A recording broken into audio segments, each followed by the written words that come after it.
वर्ग क्या है? किसी भी संख्या पर 2 की घात। चीजों को समझिए। अब दोनों बताएंगे, गुणनखंड विधि और कौन सा भाग विधि। प्रयास है आज वर्ग और वर्ग किसी भी संख्या पर 2 की घात। जैसे हम कहें 1 का वर्ग, 1 का वर्ग अर्थात 1 पर 2। नोट करते चलिए, ठीक है। 1 पर 2, 2 का वर्ग का मतलब 2 पर 2 की घात। 3 का वर्ग 3 पर 2 की घात। 4 का वर्ग 4 पर 2 की घात। 5 का वर्ग 5 पर 2 की घात। 6 का वर्ग 6 पर 2 की घात। 7 का वर्ग 7 पर 2 की घात। अगर हम कहें 8 का वर्ग तो 8 पर भी 2 की घात। 9 का वर्ग 2 की घात। 10 का वर्ग, ठीक है। 2 की घात का मतलब होता है जिस संख्या पर जितनी घात होती है उसका उतनी बार गुणा। 1 पर 2 की घात का मतलब 1 गुणे 1 का 1 में गुणा करेंगे 1 दिख रहा है।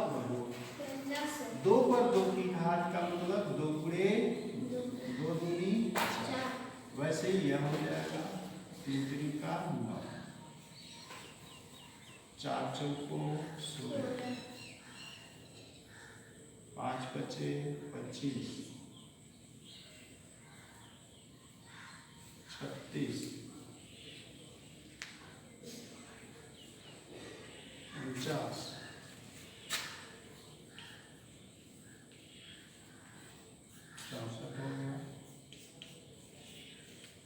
81,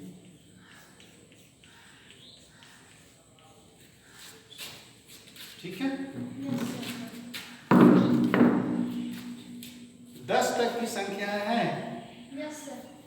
वर्ग और वर्गमूल के लिए अभी भाग विधि से जब वर्गमूल निकालेंगे तो इसकी एकदम आवश्यकता है। तो कम से कम इतना तो आपको याद भी होना चाहिए।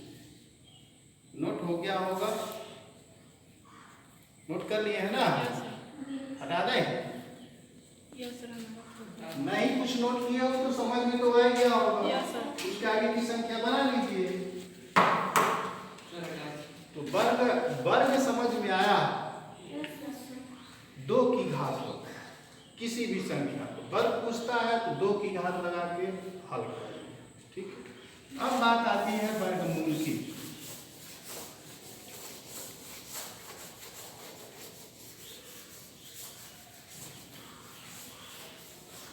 वर्गमूल की तो वर्गमूल में हमेशा जो है क्या, एक तो गुणनखंड विधि से करते हैं, दूसरा भाग विधि से। गुणनखंड विधि से एक देख लीजिए, और नंबर क्वेश्चन नंबर कौन सा करा दें इसमें से? 5। 5625 समझिएगा। 5625 गुणनखंड विधि से विभाजिका बता दिए थे। लास्ट में 5 है तो 2 से नहीं कटेगा, या तो 3 से कटेगा या 5। 3 से चेक करिए, 6 5 11, 11 2 13, 13 5 18, 18 जो है इसका योग 3 से कट जा रहा है, अतः यह संख्या क्या होगी? 3 से कटे तो 3 से काट दें। 3 करने 3, यहाँ समझ में आया ना? नीचे क्या बचेगा? 2। भाग देते हैं, भाग पर लिख रहे हैं। जब 5 के नीचे 3 रहोगे, भाग दोगे, घटाओगे तो कितना बचेगा? 2। तो ये समझिएगा, 3 करने 3, नीचे बचा 2, बगल में लाएंगे 6 को, हो जाएगा कितना? 26। नीचे ऐसे 2 बचा, बगल में 6 लाओगे तो 26 होगा। अब 3 से काटोगे, 3 बटे 24, कितना बचा? अब इसके नीचे 24 रखोगे ना, घटाओगे तो कितना आएगा? 2। 3 बटे 24, 2 बचा। अब 2 के बगल में यह 2 है, उतारेंगे तो कितना हो जाएगा? समझ में आ रहा? नीचे 2 बचा ना, इसके बगल में जब यह 2 उतारोगे तो 22। 3 सत्ते 21, एक बचा, उससे बगल में 5 उतारेंगे तो 15 हो जाएगा। 3 बचे, ठीक है। अब फिर देखिए क्या कटेगा, 3 से 18 कट जाएगा। 3 से 3 कटेगा, 3 छके 18, 3 दूनी 6 और 3 बचे 15। अब 6 5 11, 11 12 13, 3 से नहीं कटेगा तो लास्ट में 5 है, 5 से कटेगा। 5 से काट देंगे, 5 से 5 और एक बचेगा 12, 5 दूनी 10, 2 बचा, 5 बचे 25। फिर 5 से काटेंगे, 5 दूनी 10, 2 बचेगा 25। फिर 5 से काटेंगे, ये काटना समझ में आ रहा है? 5 सेकंड में, ठीक है। गुणनखंड विधि से अभाज्य गुणनखंड विधि है, इसके द्वारा वर्गमूल निकालने के लिए सबसे पहले हम अभाज्य गुणनखंड कर लेते हैं। इसके बाद हम लिखेंगे, जगह लीजिए तो लिख लीजिएगा, हम यहाँ लिख देते हैं 5625 बराबर कितना, 2 बार 3 आया है, 3 गुणे 3 और 5 है 4, 1 2 3 4, ठीक है। जब यहाँ करड़ी लगाएंगे 5625 का, तो आप इधर भी आप करड़ी के अंतर्गत इसको लिख सकते हो।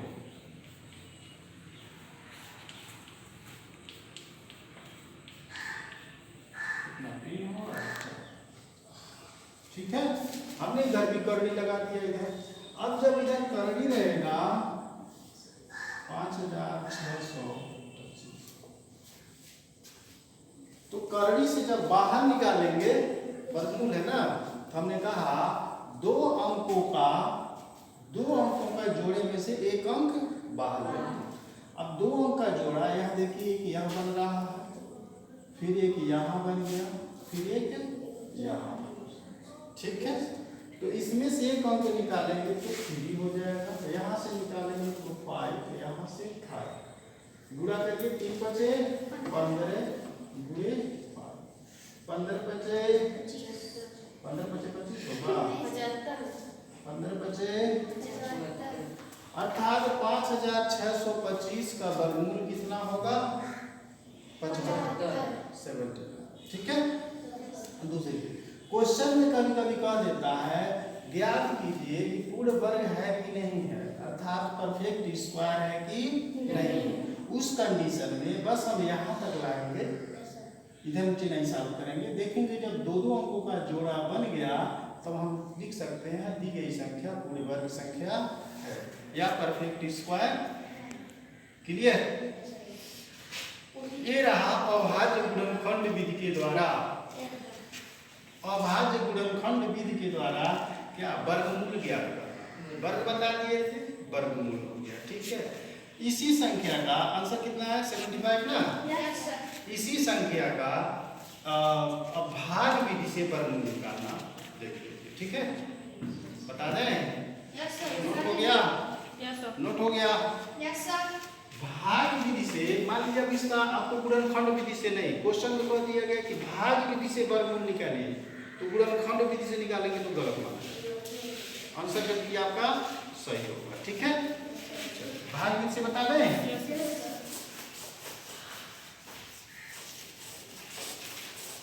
अब भाग विधि में एक चीज समझिएगा, जो है दाएं तरफ से हम 2 अंक का जोड़ा बनाते हैं, ठीक है, और उस पर लाइन खींच देते हैं। जैसे मान लीजिए 5625 है, तो एक लाइन हम यहाँ 2 अंक का जोड़ा हो गया और एक लाइन यहाँ 2 अंक का जोड़ा, ठीक है। ठीक, सपोज दैट मान लीजिए और संख्या होता, जैसे मान लीजिए कोई और भी संख्या होता, ठीक है, तो इधर से हम 2 अंक का जोड़ा बनाते। चीज को समझिएगा, हम और भी क्वेश्चन का हल इसी में बता रहे हैं। अगर जैसे मान लीजिए 4 नंबर है, 6 नंबर है, 6 अंक है, ठीक है, तो आप 2 अंक बैठ जाएंगे। लेकिन अगर 3 अंक होता तो एक पर तो 2 अंक का जोड़ा बन जाता, एक बच जाता ठीक है, जैसे 5 अगर अंक है तो 2 अंक यहाँ हो गया, 2 अंक यहाँ हो गया, यहाँ पर बस ऐसे रखते हैं। इतनी बात समझ में आई।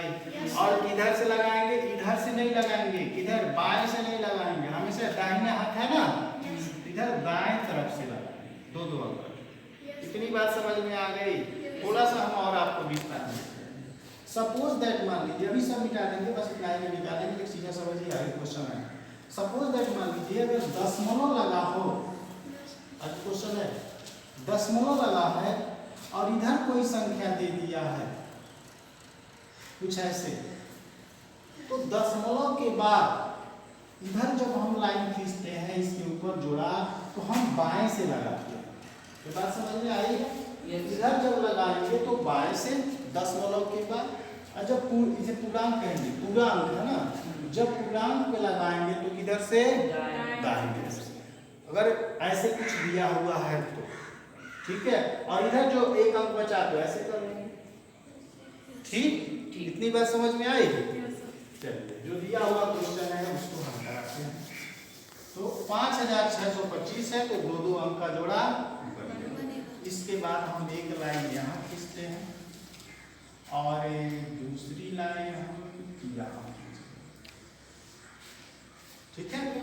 अब हम देखेंगे, देखिए यह एक जोड़े के अंदर करते हैं 56 कि पहले लाइन के अंदर कितनी संख्या, मतलब कौन सा अंक है, तो यहाँ देखेंगे क्या है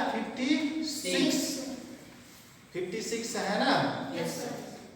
अब हम अभी जो बताए हैं 10 तक का वर्ग बताए हैं, अब हम विचार करेंगे कि किस अंक का वर्ग करें जो 56 से अधिक न हो, इसके लगभग में हो, या यही आ जाए। 1 का वर्ग करेंगे तो 1 होगा, 2 का करेंगे तो 4 होगा, 3 का करेंगे तो 9 करेंगे तो 6 होगा, 9 हो जाएगा। उसी का उसी में गुणा कर दो। 4 का करेंगे तो 4 का 16, उसी का उसी में गुणा कर दो, 4 चौक को वर्ग का मतलब ये। 5 का करेंगे तो 6 का करेंगे तो 36, 7 का करेंगे तो 49, 8 का करेंगे तो 64 अधिक हो गया ना। 8 का वर्ग इससे अधिक है तो 1 पीछे आ गया। कौन सा 7 था? 8 के पहले क्या था? 7, 49, ठीक है। जब 7 का वर्ग करेंगे तो 7 का वर्ग लग रहा है तो 7 का देखिए कहाँ कहाँ लिखेंगे। एक तो हम यहाँ 7 को लिख लेंगे, ठीक है, और एक 7 हम इसके ऊपर लिख लेंगे, 7 का वर्ग हो रहा है। एक 7 हम इसके नीचे भी लिखेंगे और जितना आया 49 हमें आना। देखो 3 जगह लिखा जा रहा है, 7 सत्ते 49, ठीक है। अब यहाँ एक लाइन खींच देंगे, बस समझ में। अब यहाँ इसको हम जोड़ते हैं, 7 7 14 हो गया। और यहाँ पर जिसे भाग करते हैं, घटाते हैं ना, ऐसे ही घटाएंगे। कितना आएगा? 6 में से 9 नहीं घटेगा, 6 से 16 होगा, 16 में से 9 गया 7 हो जाएगा, 7 हो गया। इसके बाद जब उतारेंगे तो लाइन खींचने का, जोड़ा बनाने का मतलब यही है, एक अंक नहीं लाएंगे, लाएंगे तो दोनों अंक लाएंगे, यहाँ हो जाएगा 725, ठीक है। यहाँ पर वर्ग किस संख्या का करें कि यह वाली संख्या आ जाए या लगभग में हो जाए, ये पहली बार देखते हैं। और जब जोड़ करने के बाद आएगा तब यहाँ दूसरा तरीका, कौन सी संख्या यहाँ रखें, जो रखेंगे उसी का इसमें गुणा करेंगे और हमको यह संख्या या तो आ जाए या इसके लगभग। जैसे मान लीजिए 14 है ना, तो 14 है, 14 के बगल में अगर हम 1 रखें तो कितना हो जाएगा? 141। 14 है, बगल में 1 रखेंगे तो 141। और जब 1 रखेंगे तो 1 से गुणा नहीं करेंगे, कितना 141 है। लेकिन यहाँ संख्या तो 725 है अब यह आपको विचार करना है कि कौन सी संख्या रखी जाए, ये रफ कार्य। बात समझ में आया? तो अगर जैसे नहीं आ रहा है तो एक को रख करके आप चेक कर सकते हैं, ठीक है। तो यहाँ पर अगर हम क्या रखते हैं, 5 रखें तो क्या हो जाएगा, 145 होगा। 5 रखेंगे, इसको चेक कर रहे हैं रफ का, 145 होगा। जो रखेंगे उसी से गुणा करेंगे, चीज समझ में आ रहा है? अब 5 रखे हैं, 5 को गुणा कर देंगे, 5 बचे 25, हासिल लगा दो, 5 को 20 दो 22, हासिल लगा दो, 5 करें 5 दो 725, यानी हमको यही नंबर मिल जाएगा, ठीक है। अगर नहीं मिलता तो लगभग तक ले जाते, फिर घटाते, ठीक है। और जो संख्या यहाँ रखी जाती वही संख्या फिर इसके नीचे रख करके हम जोड़ते, ठीक है। फिर आगे हम वही करते कि जो संख्या रखेंगे उसी का गुणा करेंगे, उससे क्या होना चाहिए, अधिक नहीं आना चाहिए। और इसके बगल में अगर कोई नंबर और जोड़ा करके होता तो हम उसको क्या करते, उतारते, ठीक है। तो यहाँ पर हम क्या रखेंगे, 5 रखेंगे, तो कितना आ गया 725। अगर घटाने के बाद में कुछ बच जाता तो हम यहाँ 5 रखे हैं ना, तो यहाँ हम 5 फिर लिख करके इसको जोड़ लेते, 5 5 10 को 0, हासिल लगा 1, 4 1 5, 150 हो जाता, ठीक है। फिर यहाँ पर कोई अंक रखते और यहाँ घटाने के बाद कुछ आया होता, बगल में कोई संख्या होती, उसको उतार लेते, फिर कहते यहाँ पर क्या रखें और इसी में गुणा करें उससे, किससे अधिक, मतलब ये वाली जो क्रिया है यही क्रिया आगे रिपीट होती चली जाएगी। और यह जो है यह केवल एक ही बार, बात समझ में आया? अच्छा ये कट गया है, इधर लिखने की ये जरूरत नहीं है। कहने का मतलब यहाँ पर आपका आंसर आ चुका है, करड़ी में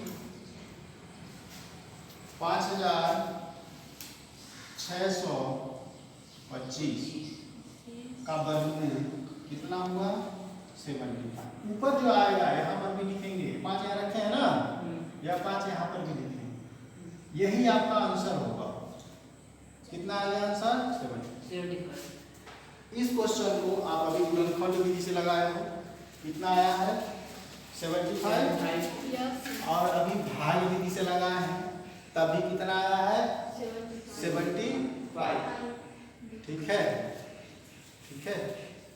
तो इसको यही रहने दें इतना, इस पर थोड़ा सा अभ्यास कर लीजिए। उसके बाद हम जो है दशमलव का कुछ, जैसे दशमलव का बताया है, इधर दशमलव करके हो तो उसको भी लगाइएगा। उसके बाद हम बताएंगे जैसे 3 का वर्गमूल निकालना, 2 का निकालना, ठीक है, 4 का तो हो जाएगा, लेकिन ऐसी संख्या जो पूरा अंक नहीं है, जिसका गुणनखंड नहीं बन पाएगा पूरा अंक के आधार पर, ठीक है। जैसे 4 है तो 4 का 2 दूनी 4 कट जाएगा, 5 कटेगा नहीं कटेगा, तो उसका वर्गमूल निकालेंगे तो दशमलव में आएगा। बात समझ में आया? चलिए ठीक है, कर लीजिए। इसके बाद अभ्यास करें आगे की जो क्वेश्चन है।